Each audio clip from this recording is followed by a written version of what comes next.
Good morning, everyone. Let's start with your first chapter of accountancy.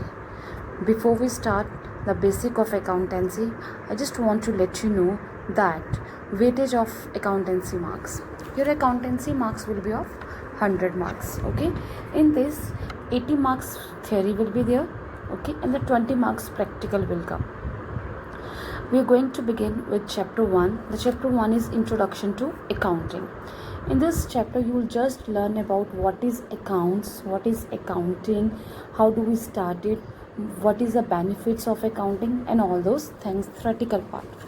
Before we start, I just want to let you know that accounting है क्या. First of all, I'll tell you, whenever you start any language, Hindi, English, Punjabi जो भी learn करते हो, हर एक language है, अलग अलग लैंग्वेज होती है. ओके, ऐसे accounting is a language, it is an language, but it's a language of business. ये बिजनेस की भाषा बोलती है. Number 1, first of all I let you know कि इस चैप्टर में हमने सीखना क्या है. Number 1, we learn what is process of accounting. Accounting कैसे शुरू होती है, क्या प्रोसेस है. Then types of accounting, objectives, advantages, limitations, who are the users who use accounting, bookkeeping and accounting में difference, qualitative characteristics of information, जो आप information देते हो उसे qualitative aspects क्या है. Let's begin with process of accounting. To begin with that process of accounting, we take an example. There is a person ABC, it's the name of the firm. The person has started a business. उसने कोई business शुरू किया. Okay, अब business में जब उसने business शुरू किया तो उसने अकाउंटिंग करनी है, तो उसका एक प्रोसेस होगा. What is that process. Okay, process में सबसे बड़ी चीज़ जो है, the first step is identification of financial transactions. Financial means those things which are relating to money. Transactions means business में हम जो भी चीज़ें करते हैं ना, खरीदना बेचना, उसको ट्रांजैक्शंस बोलते हैं अकाउंटिंग लैंग्वेज में. For example, ABC is the owner of the firm. उसने 2 ट्रांजैक्शन की. फॉर एग्जांपल, उसने खरीदी परचेज गुड्स, चीज़ें खरीदी. गुड्स का मतलब होता है चीज़ें. क्या होता है? चीज़ें खरीदी. परचेज मीन्स खरीदी. I hope you everybody know. और ही पेड होम वाटर बिल, अपने घर का उसने वाटर बिल पे किया. ये 2 उसने ट्रांजैक्शन की. ओके, सबसे पहले इन सब ट्रांजैक्शन पे वो घर की ट्रांजैक्शन भी करेगा, बिजनेस की ट्रांजैक्शन भी करेगा. इन सब ट्रांजैक्शंस में आपको रिकॉग्नाइज करना है which transactions are relating to the business financial transactions. तो out of that, purchase goods is the transaction of business, otherwise paid home electricity bill is not the transaction. So first of all, from all the transactions you will recognize, you will identify which are the financial transactions. उसके बाद second is measuring of identifying transactions. जो transaction आपने identify कर ली है कि हमने चीज़ें खरीदी, अब चीज़ें खरीदी उसको measure करना किसकी form में, in form of money. In form of money you need to measure it. अब आपने चीज़ें खरीदी है, तो जब चीज़ें खरीदी तो पैसे दे के खरीदी होगी, उसकी कोई वैल्यू भी होगी. So okay, value of purchase goods, जो ऊपर आपने चीज़ें खरीदी उसकी वैल्यू क्या थी. Let's suppose we purchase goods of ₹20,000. Okay, जब अकाउंटिंग का प्रोसेस शुरू होता है सबसे पहले हम देखेंगे कि कौन से ट्रांजेक्शन भाई बिजनेस रिलेटेड है और उसकी मॉनेटरी वैल्यू क्या है. थर्ड, अकाउंटिंग की most important thing is R recording. अब हम जो भी ट्रांजैक्शन करते हैं हमें उसे रिकॉर्ड करना पड़ता है, लिखना पड़ता है. आज हमने इस तारीख को ये चीज़ें खरीदी. जो भी चीज़, जो भी ट्रांजैक्शन आप करते हो हम उसे एक बुक में रिकॉर्ड करते हैं. और अकाउंटिंग के लैंग्वेज उसे बुक नहीं बोलते, उस बुक को बोलते हैं journal, in which we all transactions record on day wise. आज 1 अप्रैल को ये हुआ, 2 अप्रैल को ये हुआ, 3 अप्रैल को ये हुआ. रोज़ के रोज़ एक रजिस्टर लगाया, उसमें हम ट्रांजैक्शंस रिकॉर्ड कर रहे हैं. आज ये हुआ, रिकॉर्ड हो गई. जब पूरे महीने की या पूरे साल की रिकॉर्ड कर ली, उसके बाद नेक्स्ट स्टेप आता है classification. No, what is classification, let's see. अब मैंने आपको बताया था, अब आप जो भी बिज़नेस करते हो उसमें सिर्फ चीज़ें खरीदते नहीं हो, चीज़ें बेचते भी हो, बहुत कुछ करते हो. मैंने सिर्फ 2 एग्जांपल लिए, चीज़ें परचेज़ करने की और चीज़ें सेल करने की. ठीक है ना, पीछे से चीज़ें खरीदी और आगे आपने चीज़ें बेची, इसी को बिजनेस बोलते हैं। अब ये जर्नल की बुक है, इसमें मैंने सारी रिकॉर्ड की, purchase sale, purchase sale, purchase sale, purchase sale, purchase sale. Okay, अब मुझे साल के एंड में या 6 महीने के एंड में ये देखना कि मेरी टोटल परचेज़ कितनी हुई या मेरी टोटल सेल कितनी हुई। तो उसके लिए हम एक क्लासिफिकेशन स्टेप करते हैं, अलग अलग बुक्स बनाते हैं। ओके ना, उसमें क्लासीफाई जो परचेज़ है उसको साल के एंड में परचेज़ की बुक में लिखते हैं, रिकॉर्ड करते हैं, और जो सेल है उसको सेल बुक में रखते हैं। ये सिर्फ purchase book, this is only sales book, अलग अलग बुक्स होती हैं। और इन बुक्स को जब हम same transactions at one place, सारी सेम जो ट्रांजैक्शन एक जगह पे इकट्ठी कर लेते हैं, अलग अलग बुक, राइट। जैसे आप अलग अलग सब्जेक्ट की बुक लगाते हो ना, एक रफ काम इकट्ठा करते हो, घर जाते हो फिर कॉपी में अलग अलग नोट करते हो, सेम पहले हमने रफ कॉपी में सारा उतार लिया, उसको जर्नल बोलते हैं, फिर फेयर कॉपी में सारा अलग अलग किया, साइंस का अलग, सोशल का अलग, ऐसे परचेज अलग, सेल्स अलग, उसको बोलते हैं same transactions at one place, सारी सेम जो ट्रांजैक्शन एक जगह पे इकट्ठी करती है। तो जब हम ये क्लासिफिकेशन करते हैं उसको बोलते हैं लेजर। अकाउंट्स की लैंग्वेज में आपने उसको क्या बोलना है, लेजर, जिसमें आप सारी ट्रांजैक्शंस क्रोनोलॉजिकल ऑर्डर में रोज़ की रोज़ रिकॉर्ड करते हो, दैट्स कॉल्ड जर्नल। उसके बाद जो ट्रांजैक्शन एक जगह पे इकट्ठी होती है उसको बोलते हैं लेजर। अब जब आपने क्लासीफाई कर लिया, क्लासीफाई के बाद नेक्स्ट आपका स्टेप है समराइजिंग। ओके, साल का एंड हुआ, साल के एंड में हमने हर बुक का टोटल लगाना है, टोटल सेल कितनी हुई, टोटल परचेज़ कितनी हुई। ये मैं सिर्फ आपको थ्योरेटिकल बता रही हूँ, प्रैक्टिकली अब आप सीखोगे, प्रैक्टिकली बहुत वास्ट है, आपने सिर्फ थोड़ा सा हिंट रखना दिमाग में होता क्या है। टोटल सेल कितनी की, टोटल परचेज़ कितनी, उसकी समरी बना ली।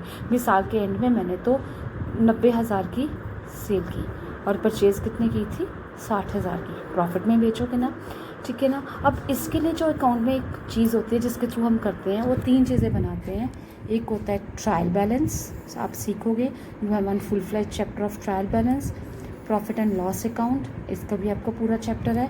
बैलेंस शीट, इसका भी आपका एक पूरा चैप्टर है। सिर्फ आपने ये सीखना है, क्वेश्चन आ सकते हैं कि समराइज़ करने के लिए कौन कौन सी टेक्निक यूज़ होती है। Trial balance, profit and loss account and balance sheet कैसे करते हैं, क्या तरीका है, ये आप चैप्टर्स में सीखोगे। ओके, अब जब समरी भी होगी, सब कुछ हो गया, मेन पार्ट अब शुरू होता है।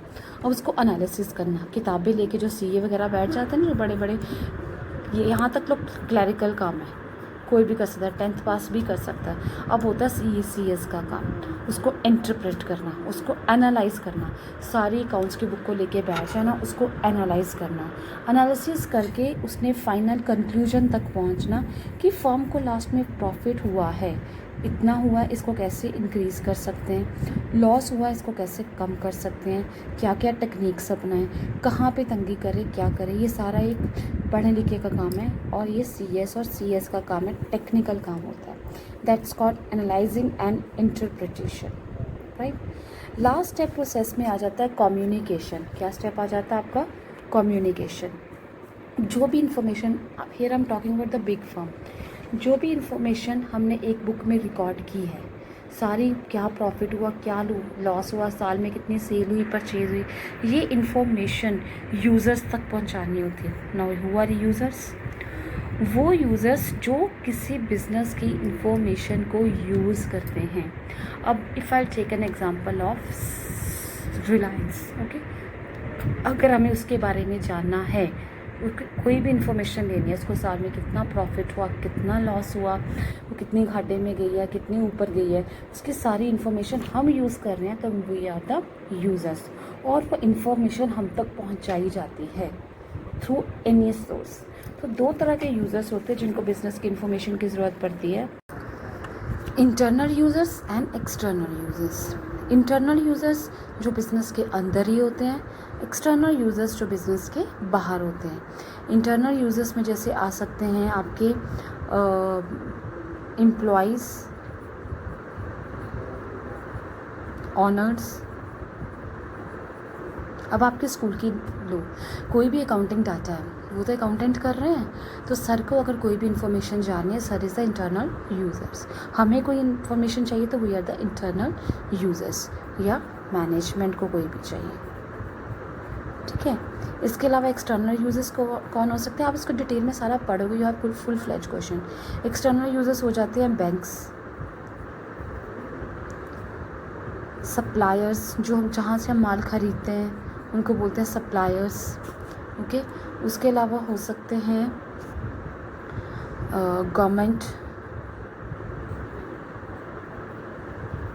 गवर्नमेंट हो सकती है। These all are the external use. Government को किसी बिजनेस की इन्फॉर्मेशन चाहिए फॉर टैक्स पर्पस, बैंक को चाहिए अगर उसने लोन देना है, सप्लायर्स को चाहिए अगर उन्होंने कोई भी चीज़ सप्लाई करनी है कि बिज़नेस अच्छा चल रहा है या बुरा चल रहा है। This is the just overview of any process of accounting. Accounting का प्रोसेस है। अब इसको याद कैसे करना है हमें, याद करने के लिए you have one simple rule, IMR CSAC. I means identification, M means measuring, R means recording, C means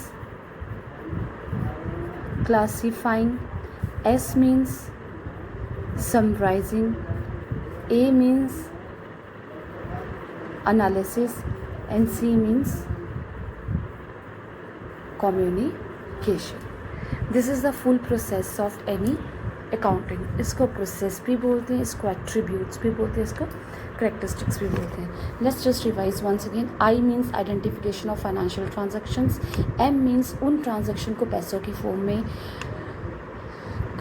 की फॉर्म में वैल्यू लेके आना, R मीन्स फिर उसको एक किताब में रिकॉर्ड करना, जिस किताब में उसको रिकॉर्ड करते हैं उसको जर्नल बोलते हैं। C मीन्स इसको क्लासीफाई करना, अलग अलग किताब में रिकॉर्ड करना, जिसमें से क्लासीफाई करते हैं उसको बोलते हैं ledger, that's called ledger. Ledger के बाद फिर लास्ट के साथ में उसकी सारी समरी बनानी, जहाँ पे समरी बनती है उस समरी को नाम बोलते हैं ट्रायल बैलेंस पे, प्रॉफिट एंड लॉस अकाउंट में या बैलेंस शीट में। लास्ट में सेकेंड लास्ट में उसको एनालिसिस करना, प्रॉफिट और लॉस निकालना, which is an technical job. उसके बाद वो सारी इन्फॉर्मेशन किसको देनी है, हमने यूज़र्स को प्रोवाइड करनी। इसी से अकाउंटिंग की लैंग्वेज बनती है। So what is accounting?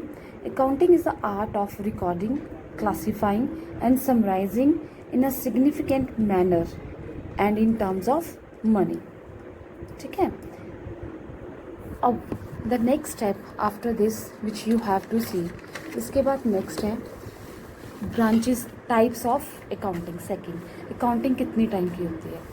एक होती है फाइनेंशियल अकाउंटिंग, एक होती है कॉस्ट अकाउंटिंग, एक होती है मैनेजमेंट अकाउंटिंग। ओके। अब जो आप अकाउंटिंग पढ़ रहे हो वो पढ़ रहे हो financial accounting, which you are doing right now. आप अकाउंटिंग कर रहे हो सोल ट्रेडर की। Sole trader is a trader only one owner, जिसका सिर्फ एक ही मालिक है। There is only one owner, एक ही मालिक है जिसने फाइनेंशियल अकाउंटिंग स्टार्ट करनी है, ओनली वन ऑनर। ग्रेड 11 में आप पढ़ोगे सोल ट्रेडर की अकाउंटिंग, ग्रेड 12 में पढ़ोगे आप accounting of partnership and accounting of companies. Soul trader में जो दुकानें जिसमें सिर्फ एक ही ऑनर होता है, कोई पार्टनर उसके साथ नहीं होता। टाइप्स ऑफ अकाउंटिंग, एक होती है कॉस्ट अकाउंटिंग, वो आप ग्रेजुएशन में पढ़ोगे, एक होती है मैनेजमेंट अकाउंटिंग, वो भी आप ग्रेजुएशन में पढ़ोगे। Just you need to know which are the branches of accounting, financial accounting, cost accounting and management accounting. उसके बाद आपका सिंपल सा है अकाउंटिंग क्यों करते हैं, what are the objectives of accounting, accounting करने के फ़ायदे क्या हैं।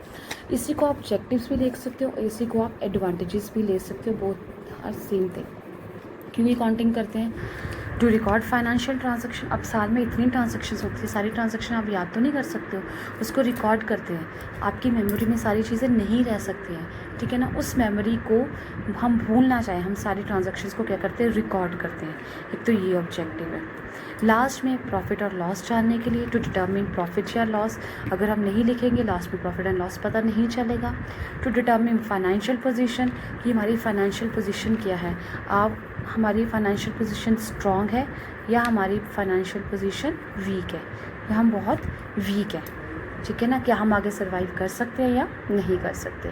असिस्टेंट टू मैनेजमेंट, मैनेजमेंट को असिस्ट करने के लिए, मैनेजमेंट में बहुत सारे काम करते होते हैं। Time to time they need to know कितना खर्चा हो गया है, कितना पैसा बचाना है, तो उसकी असिस्टेंट के लिए। Help to maintain records already बता दिया।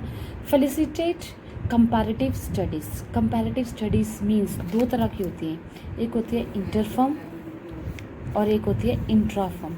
इंटर फर्म मीन्स अगर आपने ए और बी दोनों फर्म्स को कंपेयर करना है कि किसकी फर्म बेटर है, किसके फ़ायदे में जा रही है, किसके नुकसान में जा रही है, वो हम दिमाग से तो नहीं कर सकते हैं। Obviously you should have some written record with you. तो उसी रिटन रिकॉर्ड के लिए कंपैरिजन के लिए अकाउंटिंग ज़रूरी है। इंट्रा फॉर्म मीन्स आपने 2018 2017 को आपस में कंपेयर करना है। इंट्रा फॉर्म मीन्स अपनी ही कंपनी के पिछले साल और इस साल के रिकॉर्ड को कंपेयर करना है कि हम पिछले साल से हमने ग्रो किया है या पिछले साल से हम डाउन गए हैं। उसके लिए भी क्या है, कंपैरिजन के लिए you require accounting. Okay, so objective and advantages both are same things.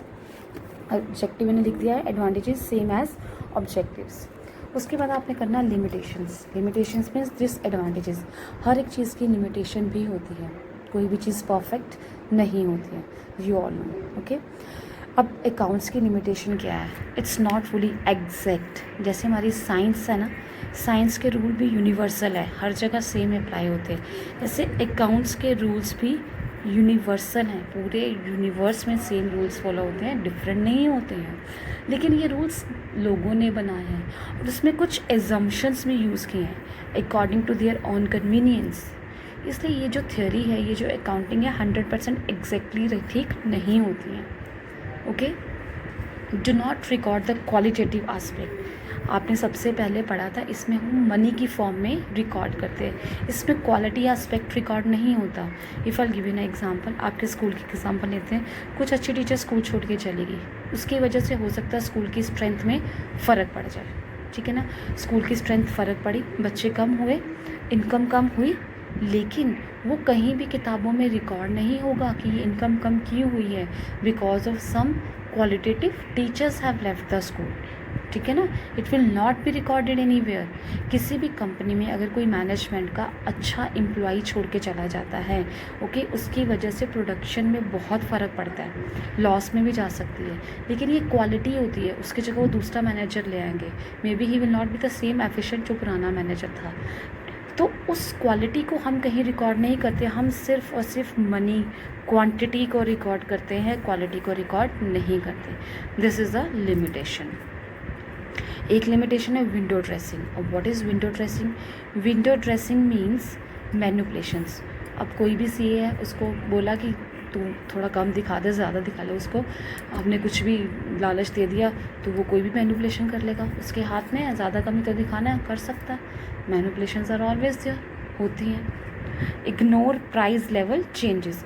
जब भी प्राइस लेवल बढ़ता या कम होता है, हम उसको अकाउंट्स में रिकॉर्ड नहीं करते हैं कि लॉस क्यों हुआ है, इन्फ्लेशन के कारण लॉस क्यों हुआ है, डिफ्लेशन के कारण, we do not record it. Okay, उसके बाद आपका नेक्स्ट है यूज़र्स कौन कौन से हैं। मैंने पीछे भी डिस्कस किए, इंटरनल यूज़र्स जो बिज़नेस के अंदर होते हैं, एक्सटर्नल यूज़र्स जो बिज़नेस के बाद होते हैं। इंटरनल यूज़र्स, ऑनर को चाहिए पूरी इन्फॉर्मेशन कि उसके बिज़नेस में क्या चल रहा है, मैनेजमेंट को चाहिए, एम्प्लॉयज़ को चाहिए। You know who are employees? Those who are working inside the institution. We are employ of James Cambridge. Okay, bank को क्यों चाहिए किसी भी इंफॉर्मेशन की यूज़ क्यों चाहिए? क्योंकि they have to provide loans. वो लोन्स तभी प्रोवाइड करेंगे अगर किसी की फाइनेंशियल पोजीशन स्ट्रॉन्ग होगी। गवर्नमेंट को क्यों चाहिए? Because they have to impose taxes. Taxes लगाने के लिए दे नीड इंफॉर्मेशन। कस्टमर को क्यों चाहिए? कस्टमर देखेगा कि ये फर्म कैसे है, is it in good books, क्या गुडविल है इसकी, यहाँ से चीज़ खरीदना ठीक है या नहीं है। तो कस्टमर कुछ भी खरीदने से पहले, वहाँ इन्वेस्ट करने से पहले बहुत इन्फॉर्मेशन लेता है। Don't think that I am talking about the small shops, छोटी छोटी दुकानों की बात नहीं कर रही हूँ, it's on a high level. Landers, जिन्होंने लोन देना है, like bank is a lender, अगर बाहर भी किसी लेंडर ने लोन देना है तो वो भी देखेगा। One can be supplier also, supplier जिसने गुड्स सप्लाई करनी है।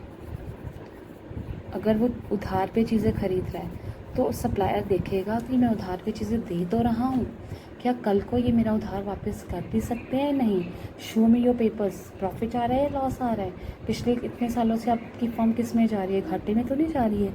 तो everybody use this information, so these are the users. Okay, उसके बाद का आपका लास्ट कॉन्सेप्ट है book keeping versus accounting, which is very very important. एक होती है बुक कीपिंग और एक होती है अकाउंटिंग। अब दोनों में फ़र्क है। हमने प्रोसेस किया था, सबसे पहले प्रोसेस क्या किया था, identification, measuring, recording, classifying, summarising, analysis and communication. Book keeping होता है सिर्फ किताबों में आज क्या हुआ उसको रिकॉर्ड करना, कल क्या हुआ उसको रिकॉर्ड करना। उसके लिए ज़्यादा पढ़े लिखे होने की ज़रूरत नहीं है। इन दोनों में डिफरेंस बताती हूँ। बुक कीपिंग कहाँ तक होती है, आइडेंटिफाई करना, उसको मेजर करना, उसको किताबों में रिकॉर्ड करना, फिर उसको क्लासीफाई कर देना। ये एक क्लर्क का काम होता है, जो क्लरिकल जॉब है। लेकिन accounting is all the process, ये चारों तो है ही है। उसके बाद समरी बनाना, उसको एनालिसिस करना, उसको कम्युनिकेट करना, it includes in accounting. Book keeping एक प्राइमरी स्टेज है, book keeping is a primary stage, सबसे पहले स्टेज है। Accounting is a secondary stage. जहाँ बुक कीपिंग एंड होती है अकाउंटिंग स्टार्ट होती है। जैसे ये सी पे एंड होती है, वहाँ से अकाउंटिंग स्टार्ट होती है। इट्स अ रूटीन जॉब, कोई भी कर सकता है, 10वीं पास भी कर सकता है, डेडिकेट रूटीन का काम है। It's analytical and dynamic job, एक डायनामिक जॉब है। यू रिक्वायर्ड सी एस, ठीक है ना, प्रोफेशनल्स चाहिए आपको इसके लिए। नो स्पेशल स्किल्स रिक्वायर्ड, इसके लिए आपको कोई भी स्पेशल स्किल नहीं चाहिए। अकाउंटिंग के लिए यू रिक्वायर्ड स्पेशलाइज्ड स्किल, आपको स्पेशलाइज्ड स्किल चाहिए अकाउंटिंग के लिए, right. This is the difference between bookkeeping and accounting. Bookkeeping means just to write in books, that's it. Afterwards, no analysis. Analysis is done by the accountant. Okay, CS. It's a technical job. The difference is very important. Okay, just go through all the concepts. Let's revert back to me on Monday. Thank you.